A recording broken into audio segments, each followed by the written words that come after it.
Pagkatapos na makuha ng San Miguel si Jerica Hanmisi at ngayon naman daw si Richie Rivero ang gustong idagdag ng San Miguel dito sa lineup nila. Mukhang pupunuin ng SMB ng mga 3-point shooters yung kanilang lineup para ma-complement yung laro ni Fajardo.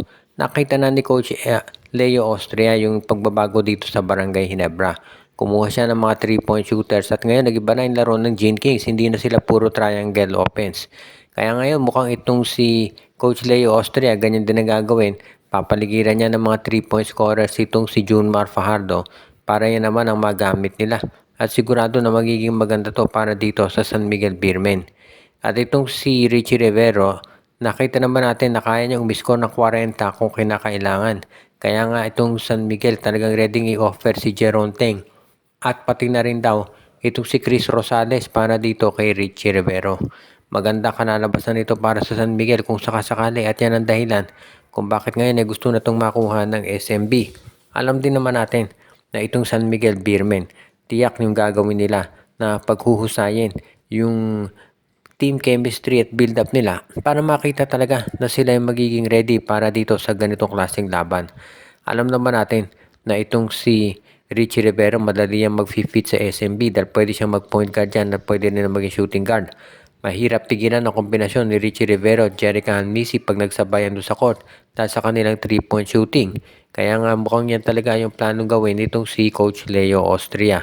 At yan din siguro dahilan kung bakit itong San Miguel talagang determinado na gumawa ng hakbang para makuha ang mga nasabing players at matiyak na magiging maganda ang kanalabasan nito para sa kanila. Kaya abangan natin yung gagawin nitong San Miguel Beermen kapag natuloy ang nasabing deal at alam naman natin gagawa talaga at gagawa ng paraan itong San Miguel para mangyari ang nasabi na transaksyon.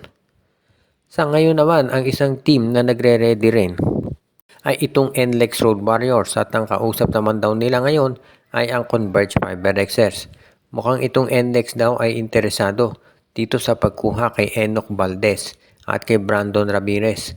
Dito kay ang Converge daw ay interesadong makuha itong si Enoch Valdez at si Brandon Ramirez. Tama-tama naman ay pinag-iisipan daw ng NLEX kung sino naman ang iakuha nila mula dito sa Converge, baka si Archie Concepcion at si Larry Muyang. Sa panig ng Converge FiberXers, ito kasing si Brandon Ramirez, big man yan na may 3-point shooting. So nababagay talaga yan dito sa kanilang line-up at yan ang dahilan kung ba't gusto nila itong ma-acquire.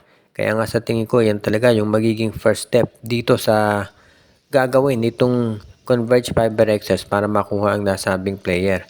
At talaga namang masasabi natin na seryoso itong Converge dito sa kanilang approach dahil syempre kung ikaw itong FiberXers, gusto mong ipakita na magiging maganda talaga yung resulta, yung magiging sabihin nating acquisition ng mga bagong talent. Hindi naman basta-basta na lamang papayag itong Converge na sila ay matalo pagdating dito sa ganyang klaseng pagkuha ng mga players. Kaya sa tingin ko nababagay talaga dito sa Converge FiberXers yung ganito. Ngayon, kung ikaw naman itong Converge FiberXers, kinakailangan talaga na siguraduhin mong magiging pulido itong deal mo sa NLEX para walang maging problema doon sa pag-approve ng PBA. At kung ikaw naman ang NLEX at makuha mo si Larry Muyang at Archie Concepcion, okay na rin yan. Dahil mahuhusay na rin naman yung mga players na yun at magdadagdag na tinatawag na bench depth dito sa kanilang lineup. Kaya magandang trade dito sa Converge at dito sa NLEX kapag ito'y na-approbahan ng PBA. At asahan natin na hindi pa dyan titigil itong Converge dahil meron pa rin silang mga iba pang mga talents na gustong maidagdag bago magumpisa ang Governors Cup sa PBA.